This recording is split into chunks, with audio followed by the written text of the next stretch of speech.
Okay, I believe we're on now. How is everyone doing today? Eh.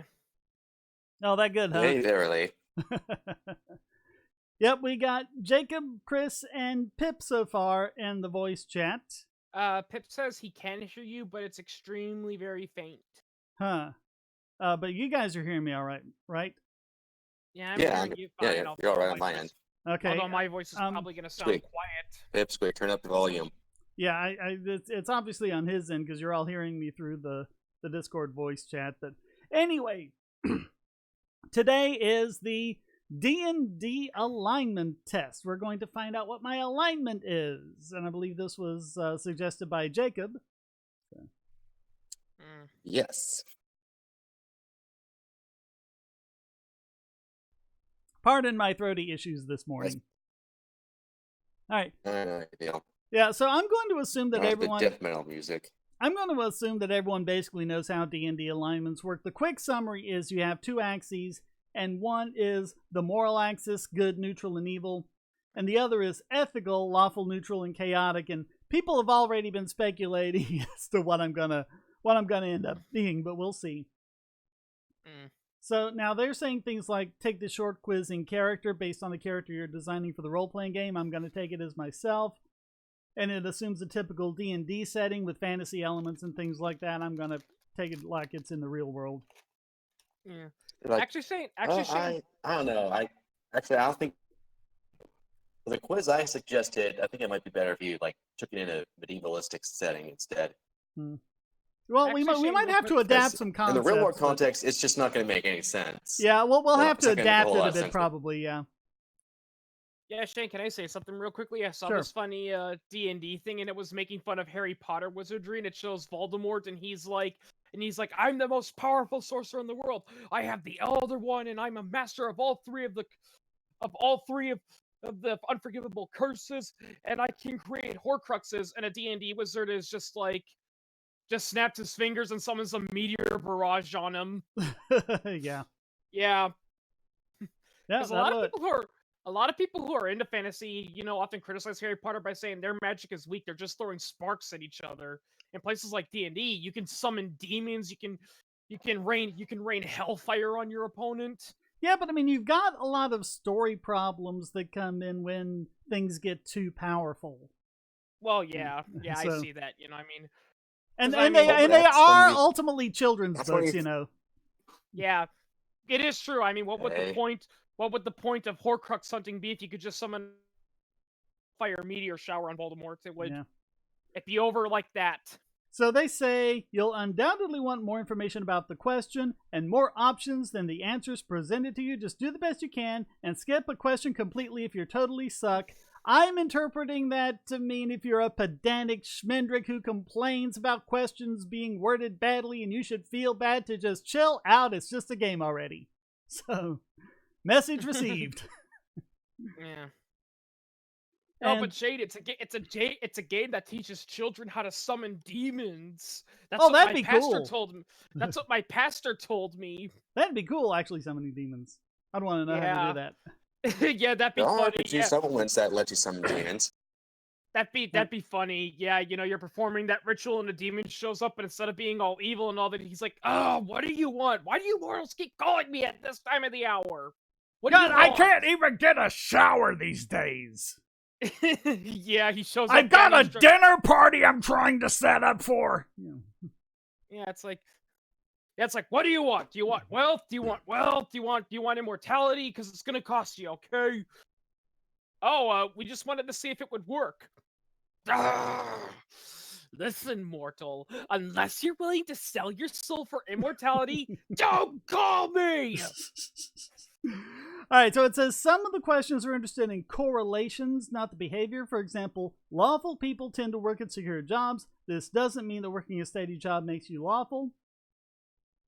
And certain character classes have codes of conduct that fall beyond the dictates of alignment. So we'll do our best with this. I know it's for like a medieval fantasy setting, but we'll see how this is. We're starting off with relationship to family. Family elders are expressing disapproval of you to the rest of the family. Do you accept the criticism and change your ways, seek a compromise with the elders, besmirch their reputation, or silence them any way you can? Well, it kind of depends. I mean, like, do they have a point? Are they making good arguments? Yeah. I mean, I might do one of these first two, depending on what it is. So, I'm going to do the second one. Would you give up a promising career to aid the family in time of need? Well, what better way to be able to help your family than if you're in a promising career? So, I mean, a time of need is short term, and you might help them in the short term, but then you all starve in the long term.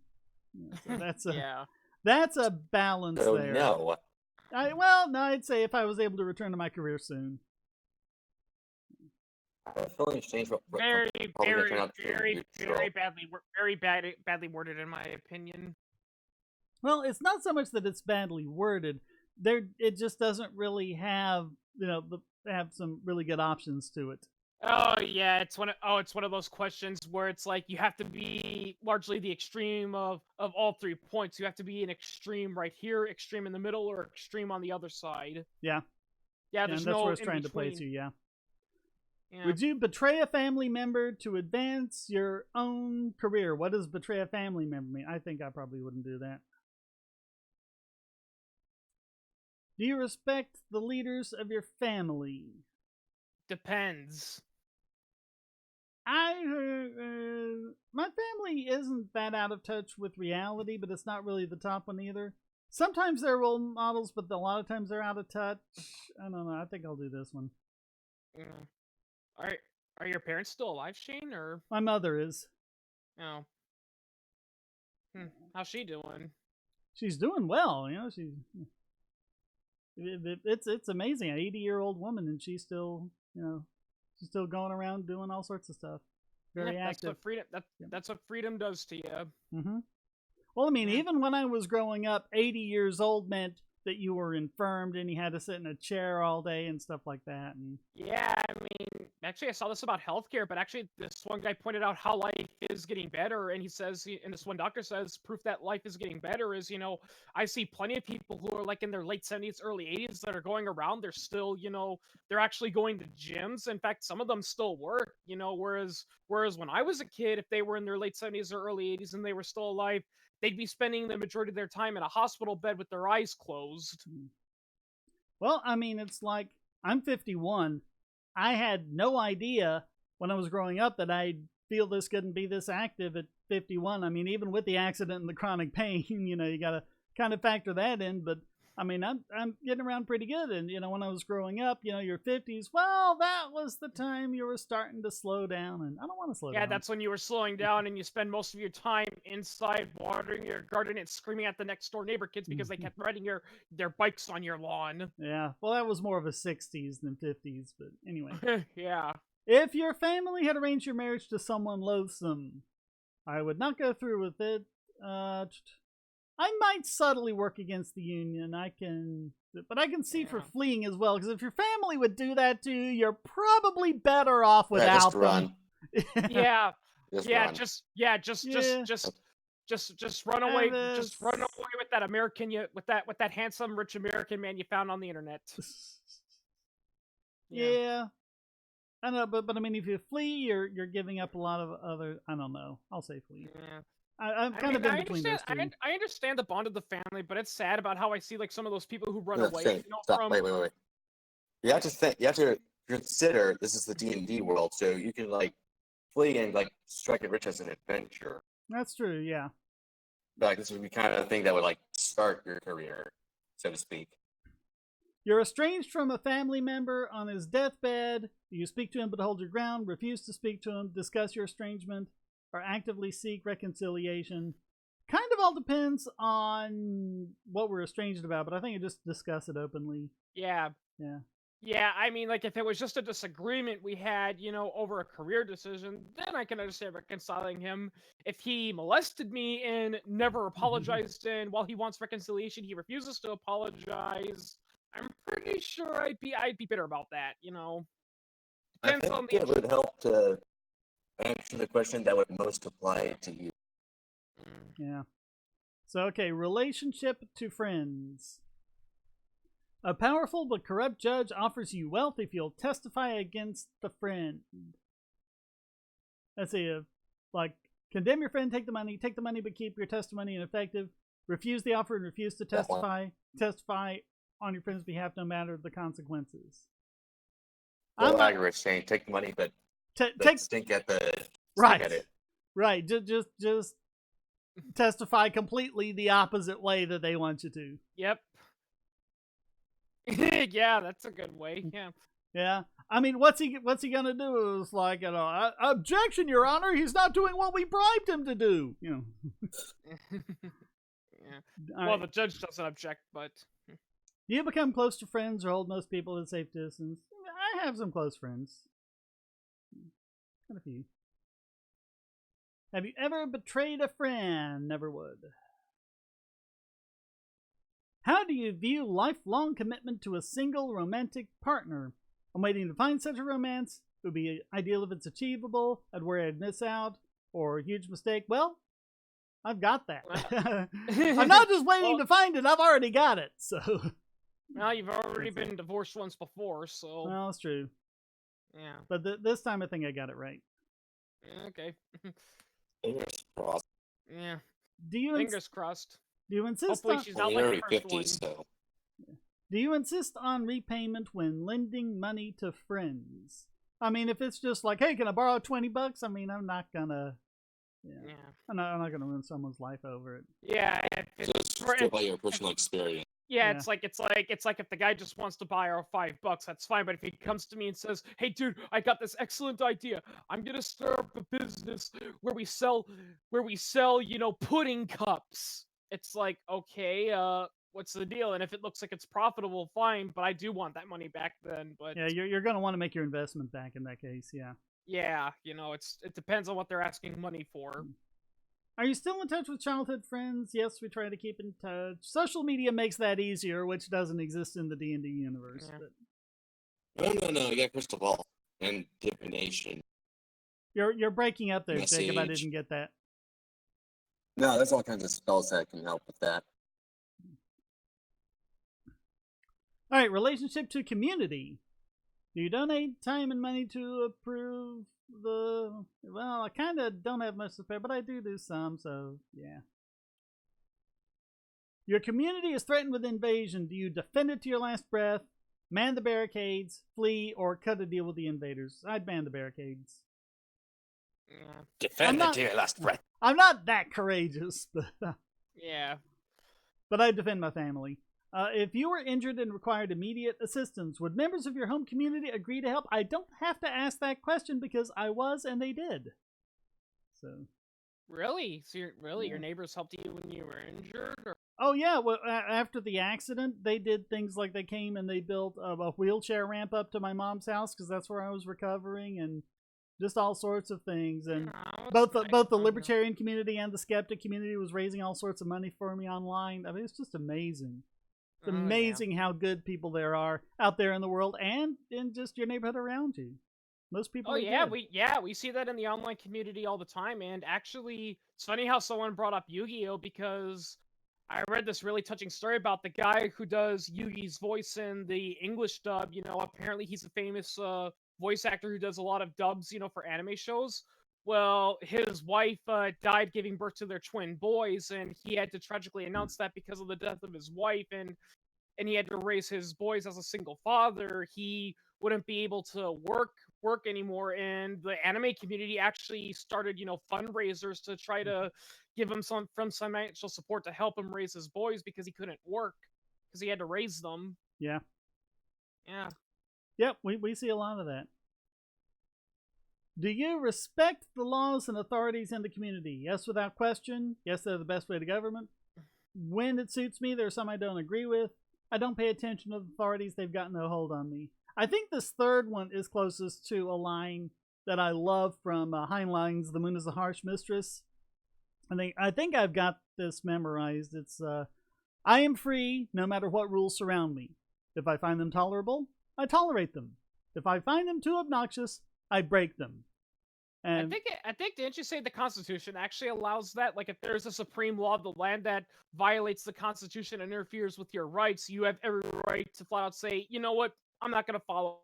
well, And the Constitution is the supreme law, and so Yeah. anything that contradicts the Constitution is not actually the law. That's how it works. Yeah. Which is why pretty much every single gun law in the gun law is illegal, but politicians don't care. It's like, oh, but we're not banning them. It says we can regulate them. Yeah, but you're ignoring the shall not be infringed, and infringed doesn't mean ban. It means just restrict or hamper. Well, even just stuff And like then they'll just go for the hell yes, we're taking their guns. even Like beta. even just stuff like Obama. It's like, oh, Congress didn't pass my jobs program. Well, I'll pass it with executive orders. It's like, no, you don't have the power to Yeah. legislate. Only You know Congress what? can do that. Actually, when it comes to the gun control debate, I have much greater respect, for people, who say, "Oh, come on, that piece of paper was written 200 years ago by white slave owners." Because at least they're somewhat honest with their opinions. They're not trying to weasel it in. They flat out tell you they think the Constitution's obsolete and shouldn't apply to modern day. It's a terrible idea, but at least they're honest about it. Do members of the community shun you, avoid you, or mock you? Yes, their small minds can't handle anyone else. Some do because I don't always fit in. No, I'm generally seen as normal. No, I set the standard. Well, I am not seen as normal, so I'll just say I don't always fit in. Would you stand for office or seek to represent the interests of the community in some public manner? It's an honor I joyously accept. It's everyone's duty. Only if no one else can handle the job, or no, I don't want to be responsible. I mean, it might be nice to, become a county commissioner so I can, get rid of the zoning ordinance and things like that. Yeah, but it's really not bad that at. easy. But it's not that easy, It is I not. mean, It is not. because to some politicians' defense, contrary to what TV shows portray, you can't just get into office and make changes. There's a lot of bureaucracy. Like, if you become like mayor or something, and you like that, and you're like, as mayor, I'm gonna get rid of these dumb zoning laws so people can build more houses and all that. You're gonna have people say, well, you can't do that, Mr. Mayor. Why not? Well, we need to talk to the housing committee. We need to talk to the law enforcement. We got to talk to who all these generally agencies. are not elected. So we got to get it past unelected. And then they do stuff like, and North Carolina is really bad about this. They did it with ballot access form. They're doing it now with medical marijuana. Something like 80% of North Carolinians want medical marijuana to be passed. They get this bill in there. It's got tons of co-sponsors. But of course, the people who run the agenda and the speakers and everyone are all big up in the party apparatchik. And so what they do is, like, if it's, fourth on the agenda, they'll go through the third on the agenda. Once they do that, they'll just skip over it and go to the fifth. Everyone's like, wait a minute, what happened to this bill we're going to go? They just skip over it, and the legislature never even gets to hear it. Oh, yeah, they'll pretend it doesn't happen. Yeah. I think you're starting to break up there, Chris. Oh, no. Not sure what. Could be my connection. Your country is ranked with famine. Would you share? Would you eat as little as possible? Steal what you needed, or steal as much as possible and sell it back to the community at a high price? I would support my local small businesses. That's what I would do. Yeah, remember, this is the medieval society, so we're running on a guild system here. It's like early capitalism. Yeah. So what you should do is steal the food and introduce capitalism and sell it at a lower price. Yeah. I don't know. I'd do the eat as little as possible thing. But really, I'd support all my local businesses and try and get the local economy going, and try and set up the set up the links in the infrastructure that allow people to create wealth with each other. Yeah, share the food with everything you have. It reminds me of those Marxists that love to say, did you know that the Western world produces enough food to feed this entire country for 20 years? So it's pretty clearly that we're wasting food. And I'm like, okay, well, how are you going to get out? How are you going to get it out there? They never think the logistics, Yeah. How are you going to get it there? How are you going to keep it preserved so it's still good, Yep. It sucks how there's no Robin Hood option for most of these. Let me be chaotic good, damn it. Yeah, I really hate how people who steal from banks and all that, they love to say, oh, well, I'm like Robin Hood. It's like, you do realize Robin Hood wasn't exactly robbing from the rich. He was robbing from the tax man. He was robbing the nobles and the councilmen that were taking money by force via unfair taxation. Yep, he was a tax protester. Yeah, he wasn't robbing merchants. He was robbing politicians. Yeah. If offered enough money, would you slip a poison into your king's drink? If I thought I could get away with it, yeah, because Yes. I'm automatically against the king or whoever the ruler is. Although you have to keep in mind, if you assassinate Trump, Mike Pence becomes president. So just keep that in mind if you're getting any ideas. You know what, Shane? I've actually legalize electroman therapy. You know what, Shane?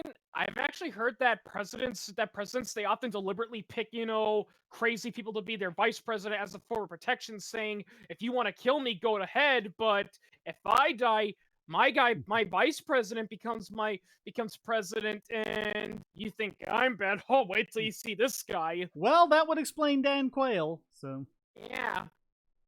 A plague is sweeping across your country. Would you undertake a dangerous mission to find a cure, heal the sick as best as you can, avoid contact with the sick, or flee the country?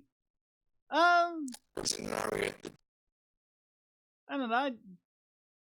Probably between avoiding contact. Bring out your dead! Bring out your dead! I'd probably either avoid contact or heal the sick.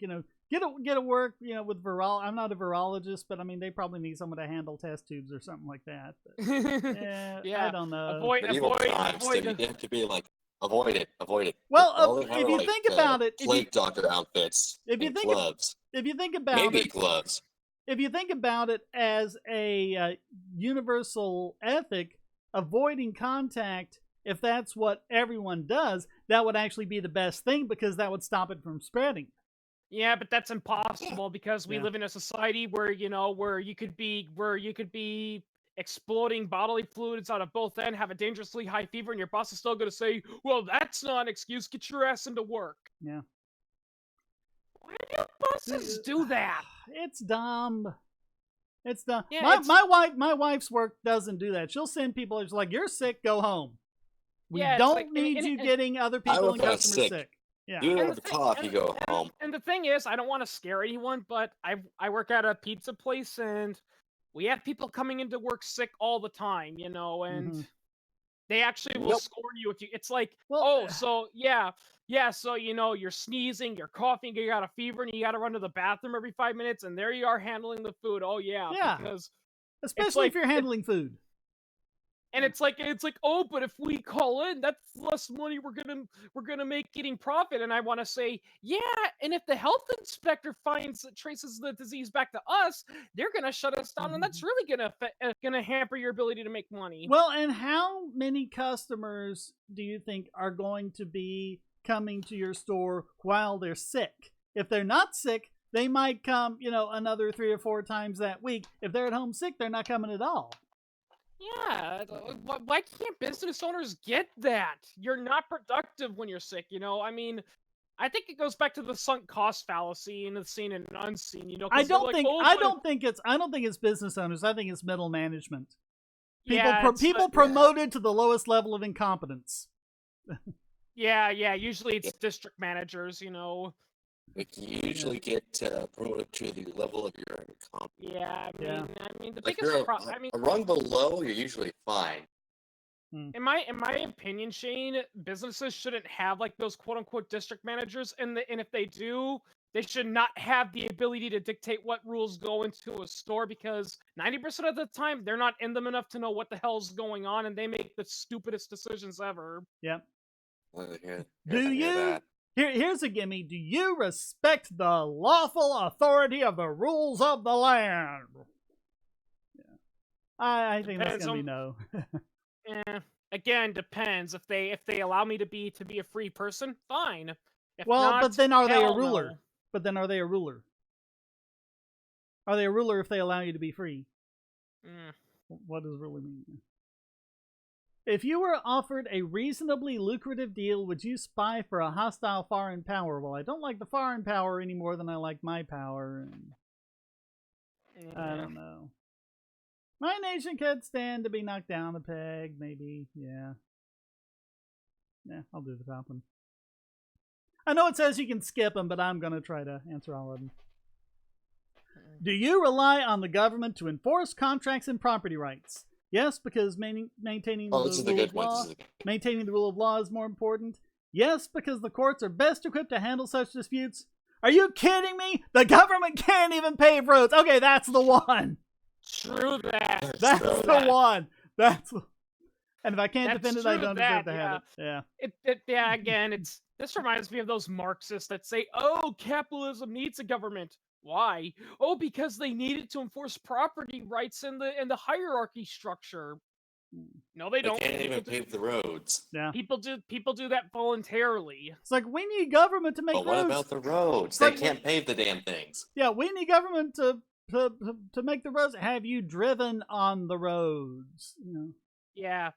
And another perfectly good example is we need the government to license people so we know that the person knows what they're doing. Oh yeah, we license drivers, and pretty much everyone I come across is trying to apply to be in the next Fast and Furious movie on the road. So Oh my God! Just coming back from taking my daughter to You should school, see China.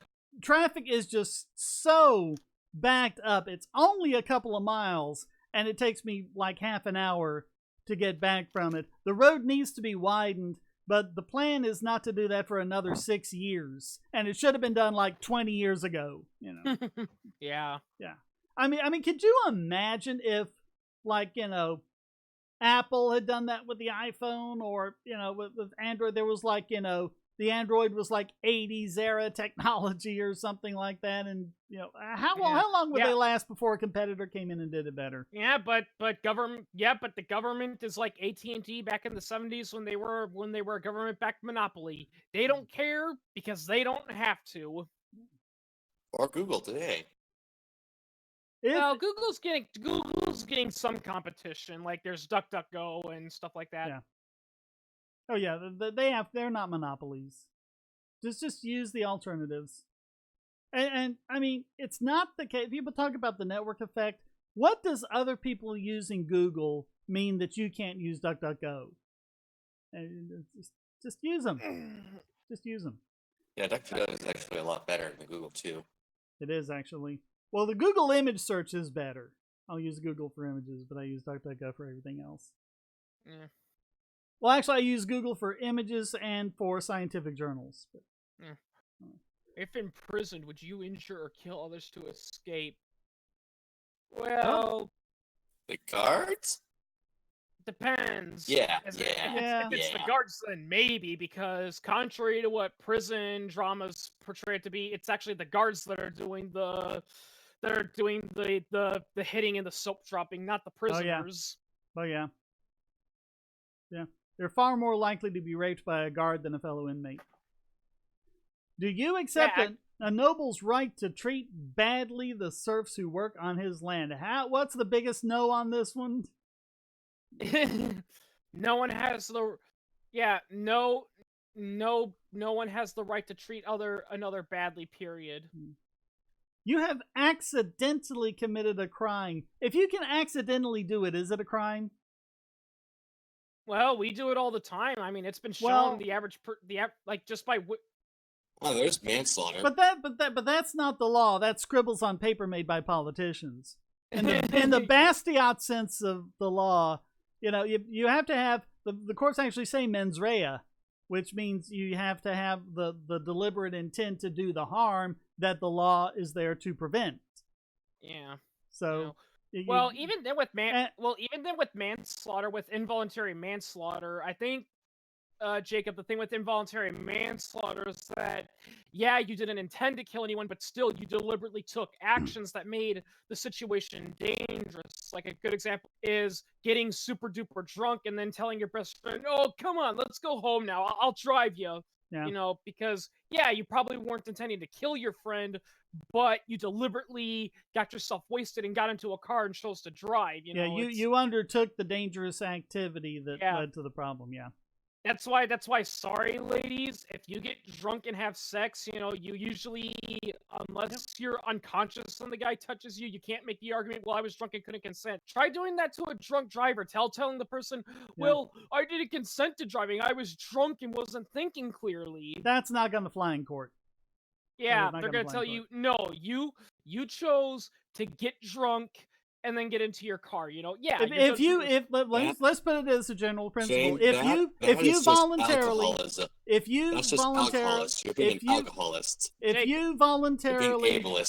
you voluntarily consume an amount of alcohol that gets you drunk, then you are responsible for the actions and the decisions you make while drunk.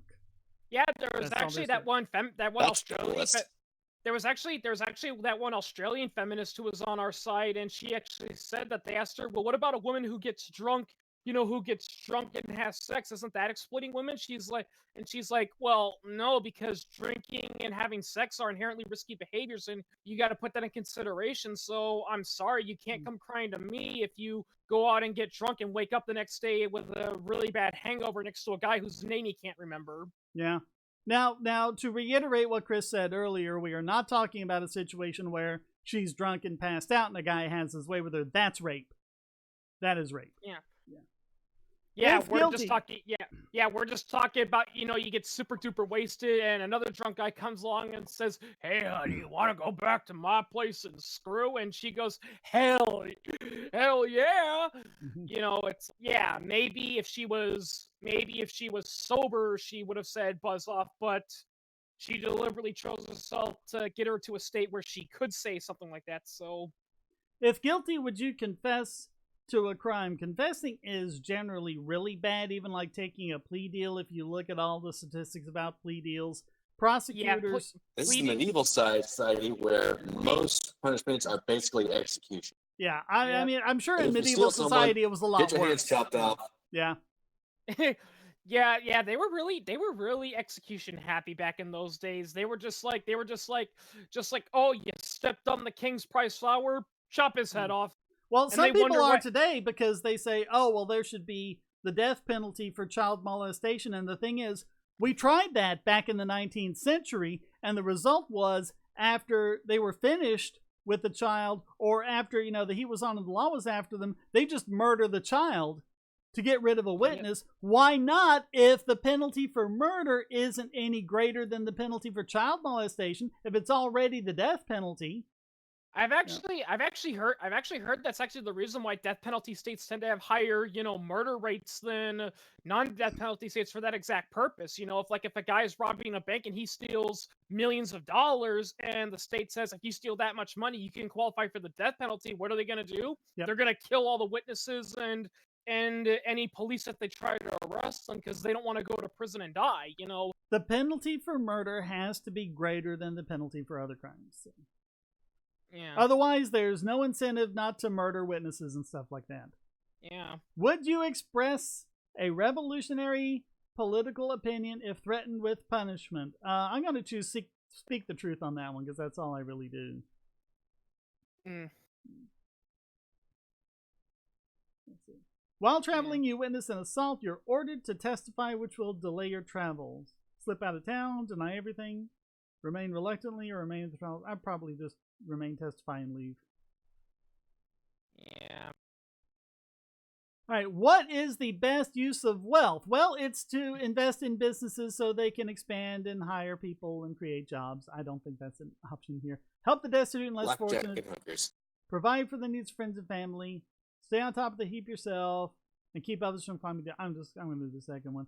Does anyone actually really do these last two?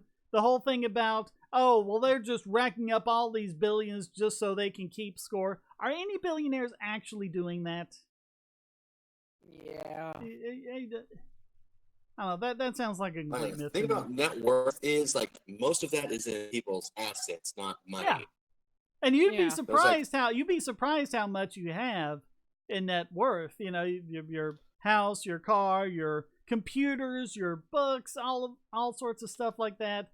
The total amount of that is probably a lot more than you think. Yeah, actually, Shane, I was actually seeing this interview with a debt collector, you know, who calls people up and he says, you know, here's the thing, when people actually take the option to sit down and work with us, we actually tell them, it's like, well, sorry, I was eating a peanut, but Right. if you're that desperate for money, like, are there any equitable assets you can think of? And they're like, what? But I ain't got nothing. And they find out, oh no, if you go around, I'm pretty sure you have something that can get you a few $100, if you auction it off to the right people. So, when confronted by beggars, okay, so since this is the context of a medieval society, beggars today, I think everyone knows, are doing scams, because anyone who's actually begging is going to a charity or a soup kitchen or something like that. Very few people you see actually panhandling on the streets actually need the money, and I think John Stossel actually tried it and just got like hundreds of dollars in a day. And oh yeah, and here's the thing: it doesn't even have to be, it doesn't even have to be, sad, like saying I'm crippled and I'm desperate. Any amount will do. He actually had a sign that says, "I ain't gonna lie, I just want my fix of booze," and people still gave to him. Well, I mean, he tried several different signs, but yeah, they still gave. But if we're assuming that in a medieval society with beggars, that's their only option. Yeah. Is that what we're assuming here? That these are genuine beggars, people? Yeah, who pretty need? much. Yeah, that's like village people. Yeah. Some invading force burned down their village. You have to go to the next village over, and they got nothing. Yeah. Yep. I'll say moderately then. Yeah, I guess because back in that context, there wasn't really a lot you could do. I mean, there definitely were probably. I mean, the church had soup kitchens and communities back then, but they were far away and often closer to the city. So whereas today there's so many options to help you that if you're begging on the street, you're either trying to scam people or you are, no offense, you're really, really, really stupid. Alms for an ex-slapper! I'm sorry, I had to do that. Alright. By using magic, you could fool village merchants into thinking your copper pieces were made of gold. Do you know? I don't believe in fraud. No. Yeah, not to mention, it's like, if you could turn magical pieces into gold, that's just going to devalue your currency. Well, no, you're not turning it into gold. You're just fooling them into thinking the copper is gold. Like you're spray painting it gold or something like that, the equivalent of that. Let's see, 2 job offers. One pays more, but the other is secure and steady. And that's an interesting real-world conundrum that people are faced with. So,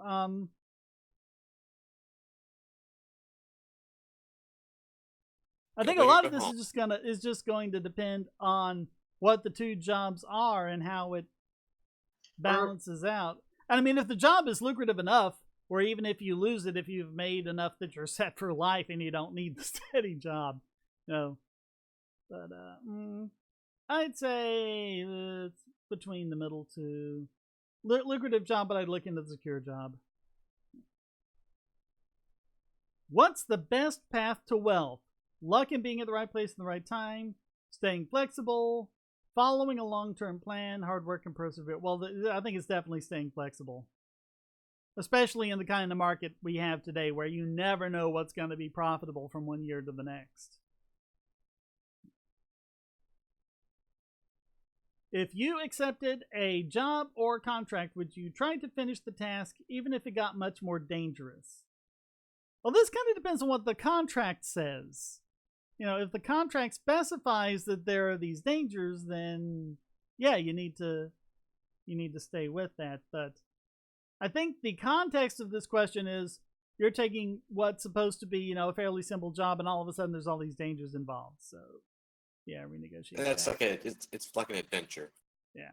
Let's renegotiate that contract, because you need danger money if you got to fight orcs and dragons. That's that's a lot. That's a lot for the medieval equivalent of a UPS guy to handle.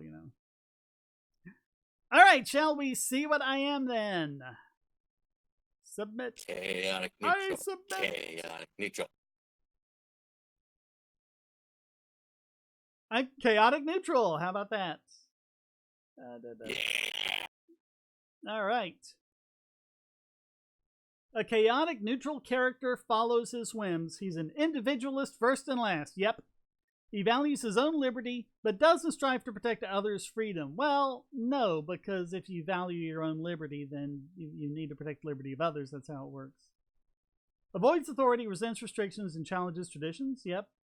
Does not intentionally disrupt organizations as part of a campaign of anarchy. To do so, he would have to be motivated either by good and a desire to liberate others, or evil and desire to make the... Okay, so it sounds like with this description, I'm probably more chaotic good.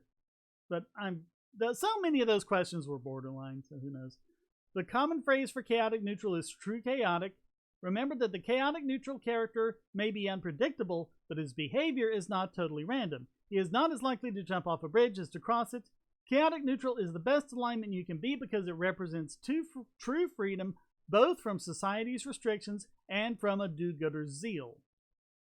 Okay.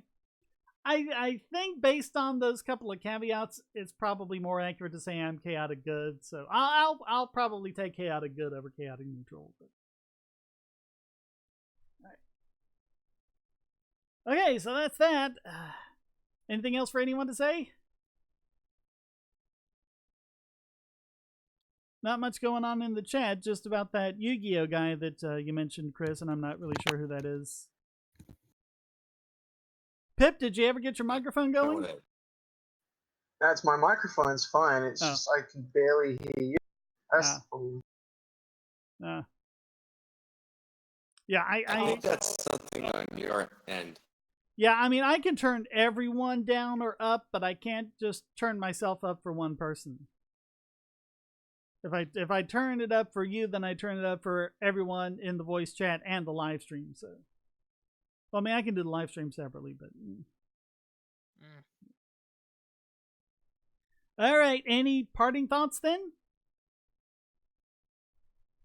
What do you think about? Am I chaotic neutral or chaotic good? What do you think?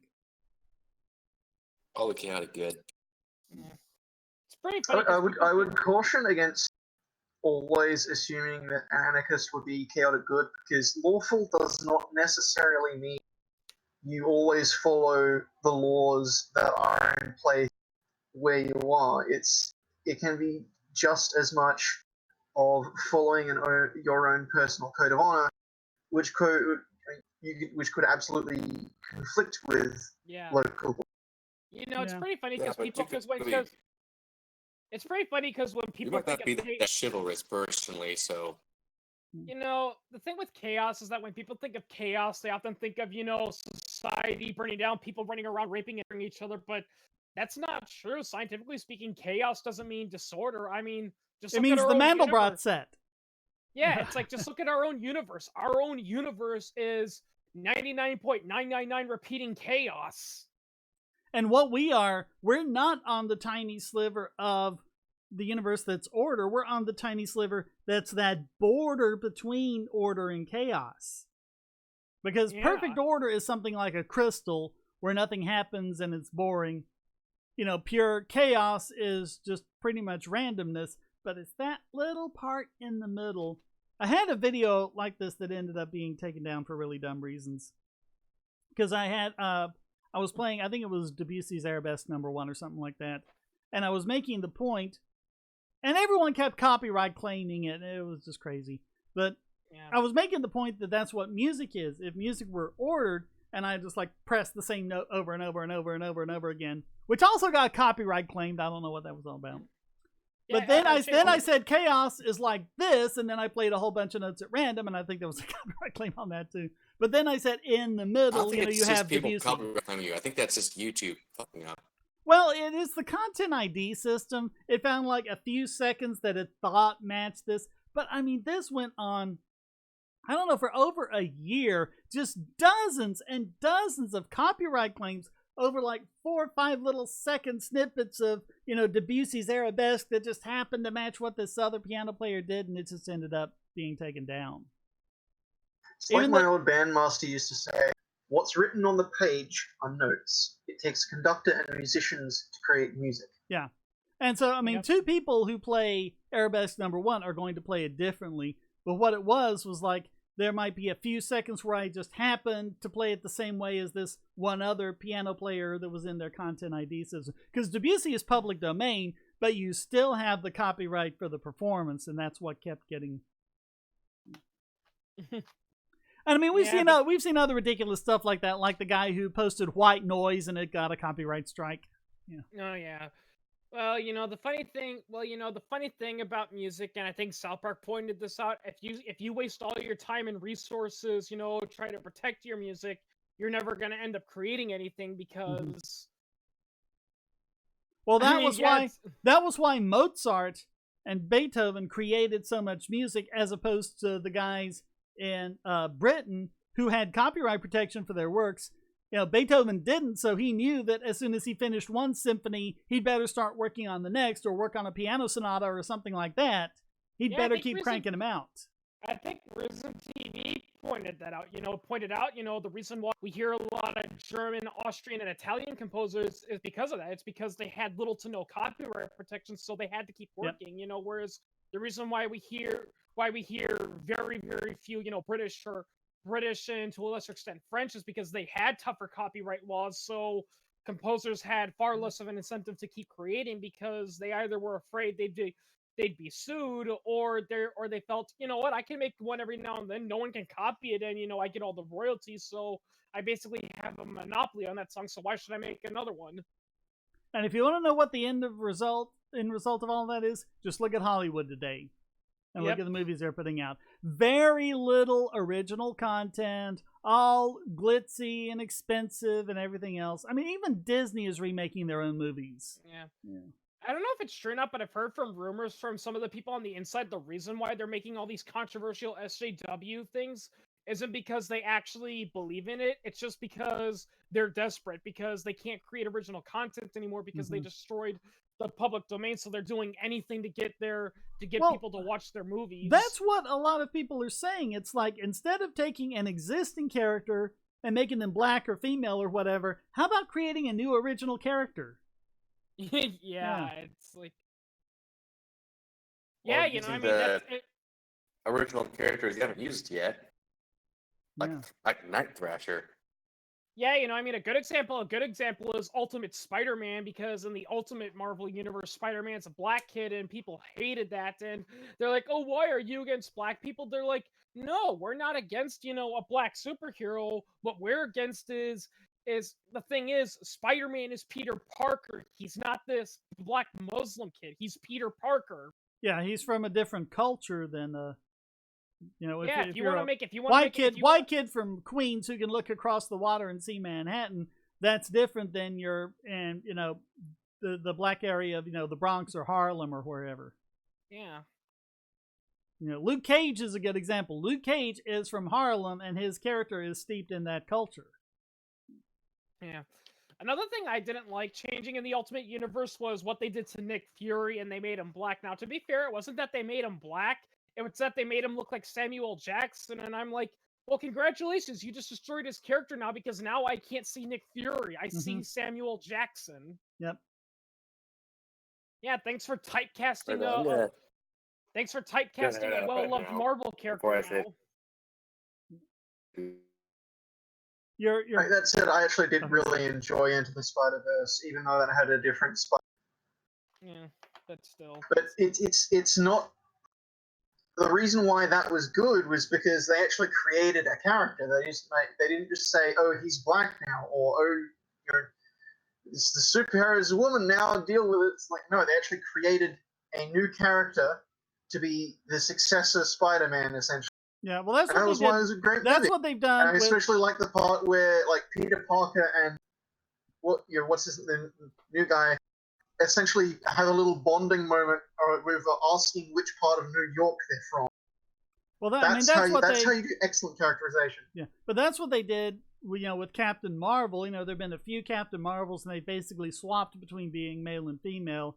And they've also done that over in the DC verse with Robin. There have been a couple of male Robins and a couple of female Robins, because each time Robin starts, like when Dick Grayson stopped being Robin, he, passed the baton on to someone else who became Robin, and so on.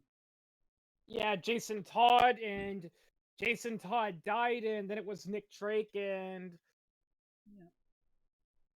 But you've had those couple of, I don't remember their names, but you've had a couple of female Robins. Yeah. So I mean, it's not that people don't like women superheroes or whatever. It's that they don't like the idea that you've taken an established male character and just tried to make it female to get attention or whatever. Yeah, That doesn't sit well. Especially when especially when they try to rub it in your face like they did with Captain Marvel, where they made her go around basically bully everyone. Yeah. Yeah. I don't know. I didn't see it, so I can't say. Sorry, who here has seen the Bat Metal animation? Because those are great, because you've got Batman, and then you've got like the 5 or 6 Robins he's had over the years as the supporting band members. Yeah. But yeah, actually, Shane, going back, there's actually a scene from the Captain Marvel movie I saw where, a guy, now to be fair, the guy's being kind of a jerk. He's being like way too flirty with her, but the movie producers think that the perfect response is for her to grab him and break his arm. Well, that first of all, that was a deleted scene. Oh, that was a deleted scene, yeah. You got it. I don't know why it was deleted, but a lot of times they'll do that. They'll go like, you know what, that doesn't really fit the character. Let's take it out. Or it could have been for time or pacing or whatever. But yeah. Or in the case of the Harry Potter movies, it was because the director had no idea what he was doing. Well, because like the first 2 were directed by Chris Columbus. And he was going to direct all of them, and he had all these plans, and it just ended up being too much work, so he passed it on to other directors, but they didn't quite have the same vision as him. And yeah, they tried to make it more gothic and all that, and to be fair, the books got darker as the series went on, but still, Yeah. I mean, I don't know, it's just like, I think it would have been better, and I know that this wasn't really a thing back when they started making the Harry Potter movies, but if they had done it more as a Game of Thrones type TV series where they could have 10 hours for a book, and you didn't have to like compress all of this into a couple of hours. I mean, it's pretty funny because, Harry Potter and the Prisoner, because Harry Potter's 3, 4, and 5, they spend so much little time in the classrooms and all that you actually start to forget. It's like, oh yeah, they're at a school for wizards. Well, and a lot of the characterization is drawn. Jenny is basically a non-character in the movies. Yeah. She's turned into an NPC basically in the movies. Yeah. And she's not like that in the books at all. She's very active and a very strong character. Yeah, she was actually, if I recall correctly, she was one of the original founders of Dumbledore's army. Yeah. Yeah. Yep. She wasn't just there as an NPC for Harry to fall in love with, basically, is what she was in the movies. Actually, one person pointed this out. One thing that they did wrong was how they portrayed her in Chamber of Secrets, because she disappears, after Ron gets the Howler and all that, and we don't see her till the Chamber of Secrets. Whereas in the book, if I recall correctly, it's been a while since I've read it, you actually it doesn't go too deeply into her. There are signs showing that something's going on, because initially she's following Harry around, she's talking to him and being chatty, but then she starts to, become distant and not show up anymore to classes anymore. And I mean, from the moment she's introduced, it's clear she's crushing on Harry. And then in that book, like you say, she starts crushing on Harry, and then you start getting like, okay, something's wrong here. So it's like a little hint of what's going to happen. Yeah, and the reason why they didn't suspect her was because they thought it was Draco or someone else who was the heir of Slytherin. It wasn't until later that they realized it was Tom Riddle possessing her, but still, But to be fair, in all honesty, while J.K. Rowling, while she's good at writing stories like that, she sucks at writing a universe lore. Yeah. And there's a lot of inconsistencies, and there's a lot of things that don't really make sense if you try and put it all together. Yeah, like it's just like, I read the Pottermore universe, and it's like, wow, I mean, it wasn't as bad, I'll say, as the Chronicles of Narnia, because as beloved as those books are, read the books and think through them and look at all of the inconsistencies and all of the things that just don't make any sense. You know what I saw? I was reading a bunch of things that'll ruin your childhood, and it's one interesting thing that'll ruin your childhood, and it talks about, and it was mentioning Tom Riddle's mother, and how the books are portraying Tom Riddle's mother as a tragic figure, but a lot of people have pointed out, actually, when you really think about it, Voldemort's dad had every right to be pissed off and angry with her and want to leave her, because she basically more or less raped him. Yeah. Yep. Yeah, she used a spell to corrupt his mind so he wasn't in control of his own actions, and it's established that love potions don't establish love. They don't make you actually love the person. They basically destroy your personality so you're only obsessed with that individual. She basically more or less raped him. Pretty much, yeah. Yeah, many people have pointed out, had the roles been reversed, had Tom Riddle been the wizard and Murrock been a muggle, everyone would have said, that's rape. It's like, oh, Yeah. but nope, it's a man, so it doesn't count as rape. And All right, well, go What? ahead. Go ahead. I was about to say, and people, I hate it when people say, "Oh, but men love sex." Not when it's not consensual. Yeah, we love sex when we want sex. When we don't want sex, we don't want it any more than anyone else Yeah, does. and it's established very well before that, that Tom Riddle wants nothing to do with her, so Mhm. he wants nothing to do with her. He's already got I think he was already married, but then, like I said, Murrock, drugged him and he left his wife and went with her, All right, well, I think we should. We're coming up on an hour, so I think it's time to wrap Okay. this up. Any parting thoughts? No. Sorry. I was ran up to my bookshelf because one of my major complaints about Harry Potter is how it handles the magical world versus the non-magical world. And one of the different series called the Old Kingdom trilogy. It's by Garth Nix. I highly recommend reading it. But in that universe, you actually have two worlds, like industrial era world plus fantasy magic world, separated by a physical wall built by like the ancient deities and stuff. And because the fantasy world has quite a few problems, that sort of spills over into the modern world, where you have like army troops stationed on the wall carrying like swords and bucklers and stuff, because if the wind is blowing from the north, if it's blowing from the fantasy world, their gunpowder doesn't work because it hasn't been invented yet in that world, and the wall is sort of enforcing the internal rules that each universe runs on. Oh, God, That's Like you weird. can't send modern processed paper north because it will just crumble. That's right. I mean, like in the Potterverse, it kind of made sense that electronics wouldn't work in Hogwarts if you think of magic as being something that interferes with EM. But it's like in, what was that Eric Kripke show, Revolution or something like that, where like cars wouldn't work. I mean, if he had said the cars wouldn't start because the electric motor wouldn't start and you had to push it down the hill to get it going or something, that is one thing. But they were lighting fires. Clearly their bodies were working, so mechanical and chemical energy worked, so why wouldn't a car run? So, things like that, they just put it in and they don't make sense. But all right, thanks for joining, Pip. All right, thank you. I'll also thank Chris and Jacob, even though they've already dropped out. And thanks everyone in the chat room. Until next time, stay strong and be free.